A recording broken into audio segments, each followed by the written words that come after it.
All right, so this is a big old sand eel flatwing. Got an SL12S size 2 Gamakatsu.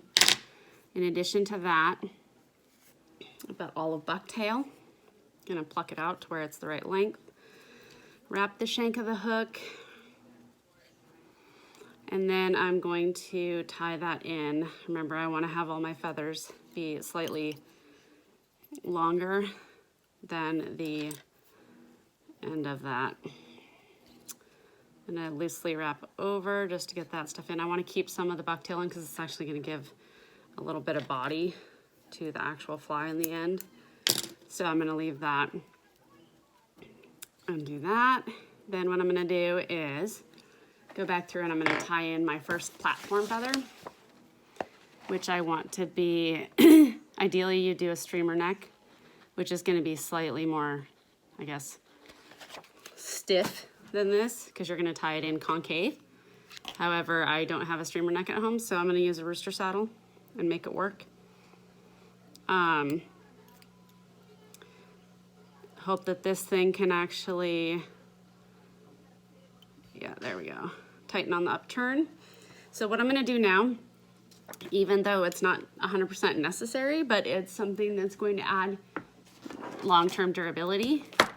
So I'm going to add some of the Solaris, whatever the hell you want to call it, the UV resin to it, the really thin stuff, and I'm going to hit it with that. And if it's going to turn, it's going to turn regardless, the feather itself.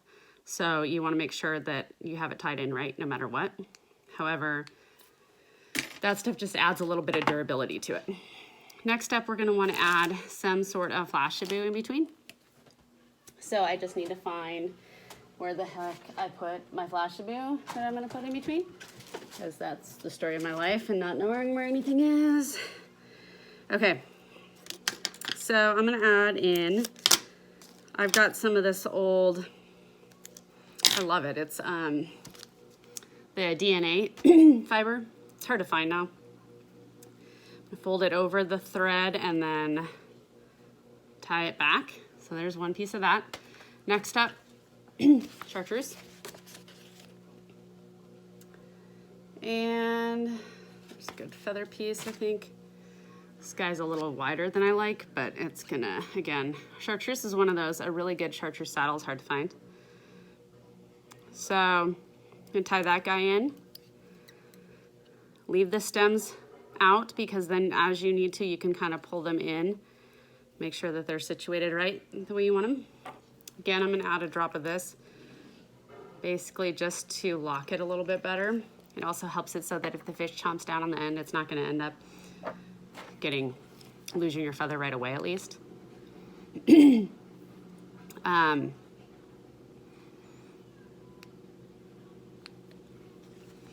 All right, so I've got that. Add another piece of flashabou of some sort that you got, pearl, whatever it doesn't really matter.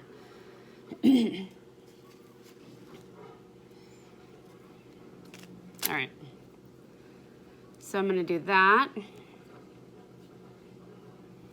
Okay, so that's going now. Now what I'm gonna do is add in a nice blue feather.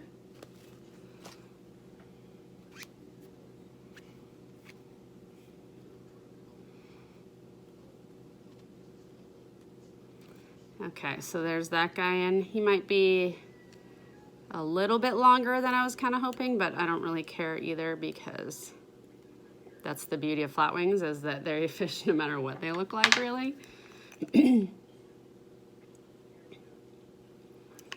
All right, so there's that one. Lock that guy down a little bit. All right. So now what I'm gonna do is I'm gonna take the stems, I'm gonna fold them, and then I'm gonna turn them back and lock them. And then once I find my scissors, and I'm gonna do that. Next up, what I'm gonna do is I cut some chartreuse, some like sea green, I think, or color, I don't know, it's like a sea green color, of bucktail, and some white bear hair. And I'm going to blend these together.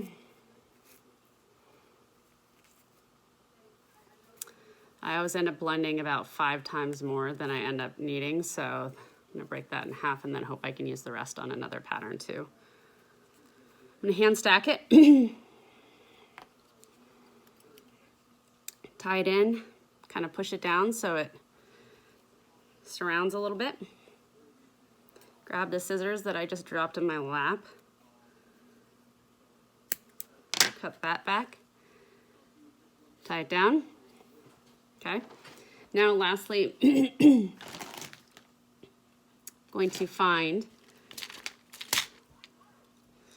so we need a throat, and usually the under fur on the bear that you cut off works pretty well, but there isn't a ton of this there. So another option you could go with is ice dub and UV minnow belly. Gives it a really, really nice kind of like realistic white belly of a fish. I hand stack that and then tie it in at the middle, take the front, push it back. It's the perfect length every single time, which is awesome. Now what I'm gonna do is add in my final bit, which is the spine on it. It's super important to add in. And I'm gonna take, that's a really crappy one, so maybe another one. There we go. 4 peacock herl pieces. Tie those down.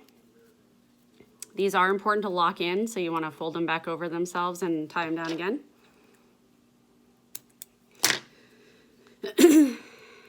Sorry, forgive me, people. My allergies are driving me crazy, and I can't find any allergy medicine in my house, so plus, except Benadryl, which you don't really want me to be asleep this entire thing, so kind of defeats the purpose.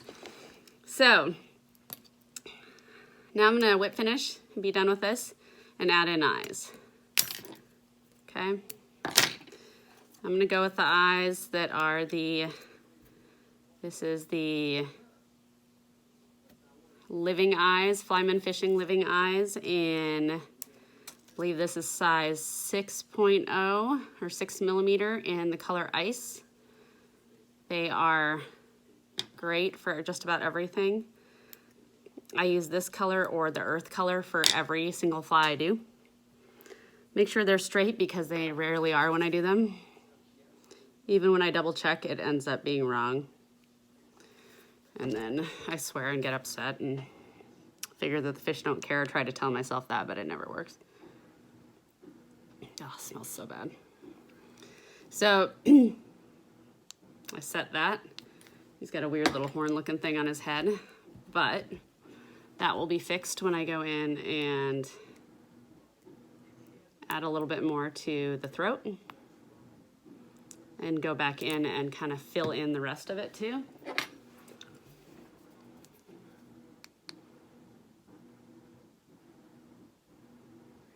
All right, so that side's done. I'm gonna go back over and I'm going to hit the top two now.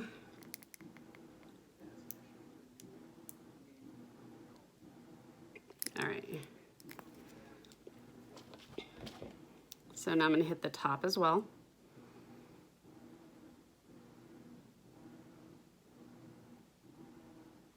Okay, so it's a little bit on this side that it's missing some on.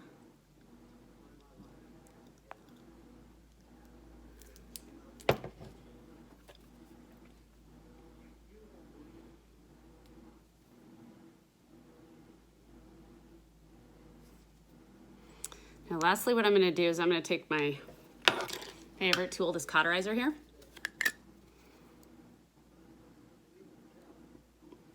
and burn. There's a piece of hair that was driving me crazy on here that I was able to burn off.